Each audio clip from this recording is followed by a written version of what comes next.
क्रिसमसच्या सुट्ट्यांमध्ये पर्यटन स्थळं सध्या हाऊसफुल झाल्याचं चित्र आहे।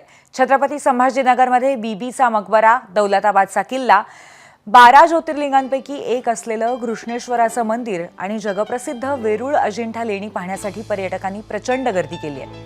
आणि याचाच आढावा घेतलाय आमच्या प्रतिनिधींनी।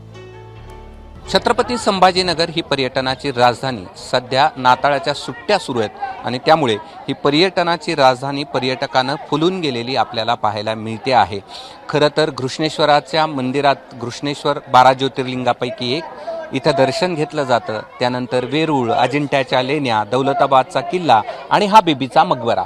इथे पण आपण पाहतोय की खूप मोठ्या प्रमाणावरती पर्यटक आलेले आपल्याला पाहायला मिळत आहेत आणि सर्वच ठिकाणी वेरूळ असेल, त्याचबरोबर अजिंठा असेल, या ठिकाणी अशा पद्धतीच्या गर्दी आपल्याला पाहायला मिळते आहे। आणि महाराष्ट्राच्याच नव्हे तर इतर ठिकाणाहून देखील मोठ्या प्रमाणावरती पर्यटक इथे येतात आणि नाताळाच्या सुट्ट्याचा आनंद घेऊन हा बीबीचा मकबरा आपल्या डोळ्यात साठवून ठेवतात। आपल्यासोबत काही पर्यटक आहेत, आपण त्यांच्याशी संवाद साधूया।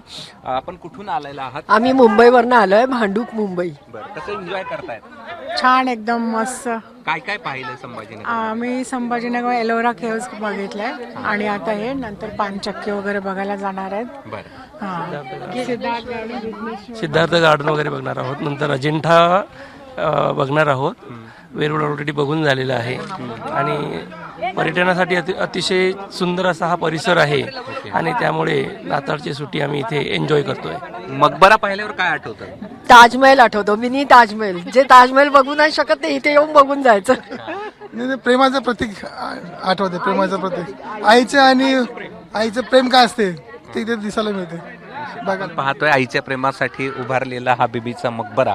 निश्चितच आपण पाहतोय की अत्यंत सुंदर आणि छान असा हा मकबरा डोळ्यात साठवून ठेवण्यासाठी पर्यटकांनी गर्दी केली आहे। केवळ मकबराच नाही तर वेरूळ, अजिंठा, घृष्णेश्वर, दौलताबादचा किल्ला हे सगळं आपल्या डोळ्यात साठवून ठेवण्याचे आणि आपल्या सुट्ट्या एन्जॉय करण्यासाठी महाराष्ट्रात नव्हे तर महाराष्ट्राच्या बाहेरून देखील पर्यटनाची राजधानी असलेल्या छत्रपती संभाजीनगरमध्ये दाखल झालेत।